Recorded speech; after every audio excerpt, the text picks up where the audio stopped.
What's going on? Matt with the Handy Manual here. Today we're taking a look at Jobber. We're going to do a quick setup tutorial. Maybe you've been using paper or a Google Sheet to manage your business and you're finally taking the plunge into field service software. So maybe you've recently signed up for Jobber and you just kind of need help navigating how to get your account set up, how to create a job, and just get up and running and start learning how to implement field service software for your business. Let's jump right in. I am on the dashboard. I just logged in.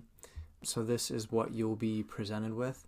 So right off the bat, we're going to head over to the gear icon and we're going to go to our settings and get our basic account set up. All right, so on the left-hand side under business management, there's a few tabs that I just want to touch on. There's a lot of other settings and features within here, but I'm just trying to keep things simple so that you can get your business in the system and get up and running here. So we'll go over to company settings. Obviously, you're going to enter your company details, your name, phone number, all of that information, business hours, and any tax settings that you might have, any regional settings that might apply to you that would be helpful to get in the system. Then once you finish that, we're going to go to business profile. And under this tab, these are like your terms and conditions. If you have any legal information, you want to get that in the system. You don't have to worry about this. Any brand assets, that can all be done later. Your social networks, again, same thing. We can do that later. This is an important thing though. So Jobber has been rolling out a lot of AI features. AI will help you kind of write descriptions or boilerplate messages on your documents. It'll help you do other things as well. This basically presents you with a consent form. If you agree to have AI generate content for you, just click this box. You can read the terms and conditions. If not, just leave it unchecked. All right, so moving on, we'll go to products and services. And here, again, we don't have to spend too much time on this. You can start entering your services that you offer if you'd like, or you can just save it. And when you go to create your first quote, you can just manually enter your services. If you have like a spreadsheet with your services and materials, you can import that. Jobber will walk you through how to do that. And what that does is basically it gets all of your services in the system so that when you go to quote, you can just populate services on line items, so it'll save you a lot of time. But again, we don't have to spend too much time here. We'll just keep the ball rolling so that you can get your company in the system. Next critical thing we want to get done is Jobber payments so that you can start taking payments. So again, Jobber will walk you through how to do that. You'll just need to verify some business details and then connect your bank account. They use Plaid, which is a third-party service, to connect your bank account. You'll just log in with your credentials, get that set up. This is a demo account, so obviously I can't walk through that. But okay, so that's about it for business management.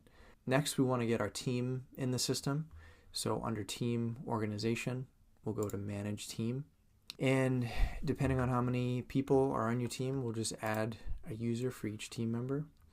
And, basic information, name, address, phone number. You can enter their labor cost. Eventually down the line, you can start tracking your expenses and labor costs for each employee. You can set various permissions, and Jobber gives you a lot of customizability on what your technicians can see. So just quickly walking through some of these permission levels. We have worker with limited access, so they can view their schedule, mark work complete, and track their time. Next, we have a worker. They can view all their clients, quotes, jobs, including pricing details. Then we have a dispatcher. This would be obviously someone typically in the office. Edit job, team, and client details. And we have a manager. Includes all areas including billing. Excludes reports and payroll. Recommended for management. And then you can create a custom permission level and go through each of these settings. Schedule, what they can see there, time tracking and timesheets, any notes that your team members are able to access, expenses. This allows them to see any pricing data, editing quotes, invoices, and line items on all jobs. Job costing.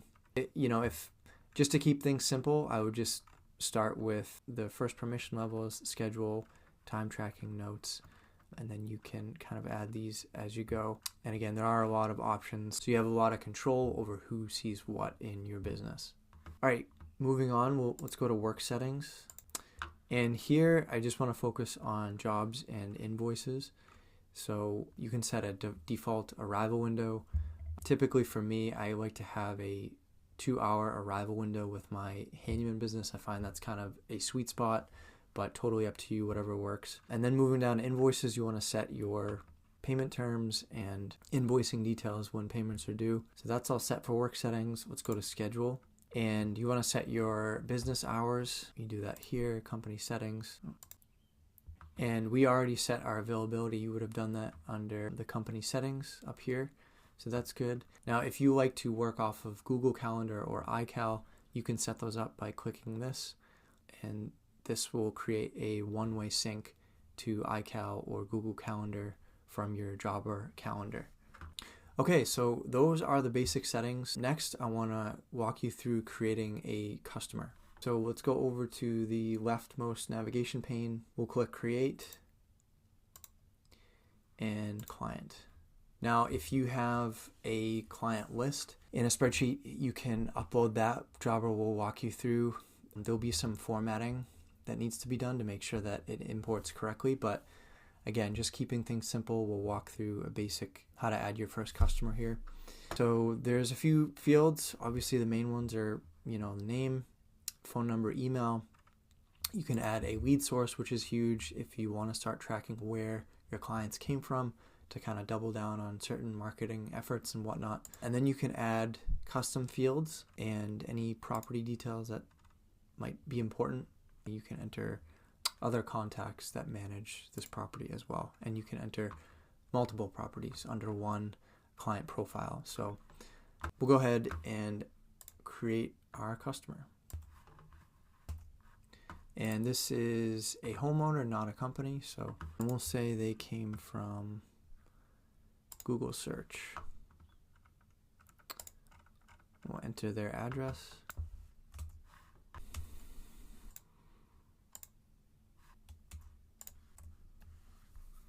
Keep this click billing address is the same as property address, and we'll go ahead and save the client. All right, so once you save the client, this is what their profile overview will look like, and you can see their work overview, get quick access to their quotes and requests and their jobs, invoices, and see all their main details. You can email them right from here. And then what's nice too is you can see their lifetime value. So I always find that it's really important to see kind of how much money they've spent with you. So let's go ahead now and create our first job with this client. So again, go over to create, click job, and we'll select our client. Here's our client that we created. And you don't have to title jobs, but we'll just go ahead and give it a title based upon the work to be done. We're going to replace a faucet supply valve. And this is just a one-off job, doesn't need not recurring. So we'll start this on Tuesday the 28th and we'll say 11:30. And so that kind of automatically populated an end time for us. So you can obviously adjust this as needed, but that's about right. And we have our 1-hour arrival window, which we can edit. We can assign a team member, and you can add any checklists that you might need in case you want to, if you want to ensure quality across jobs, you can have your technicians fill out a checklist after every job, and then you can actually have checklists automatically populate on each new job that you create. But again, we'll just walk through the basics and we'll add our products and services. So valve replacement, and this 150. And you can add any notes as needed. So that's about it. This is our first job. So we'll go ahead and save this job. And if you'd like your customer to be notified that this job has been created, you can go ahead and email them a booking confirmation. You can also text them.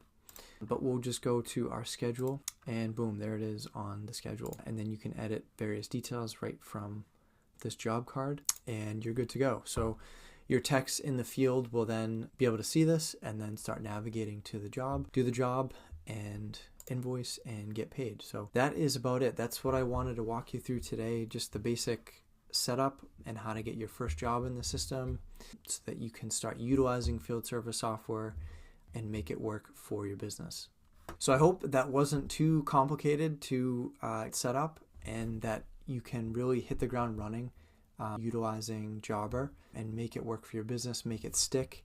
I know it can be difficult if you're coming from a spreadsheet, and field service software is kind of a whole new ballgame, but if you really implement it in your business and stick with it, it can really save you so much headache and grow your business that much faster. So if you need any account setup or any help with Jobber, I work with clients one-on-one to improve their operations, get their account set up. So if that interests you, check the description below. Also, if you haven't signed up for Jobber, I have a 14-day free trial that's down in the description as well. So thanks for watching, and I'll see you in the next one.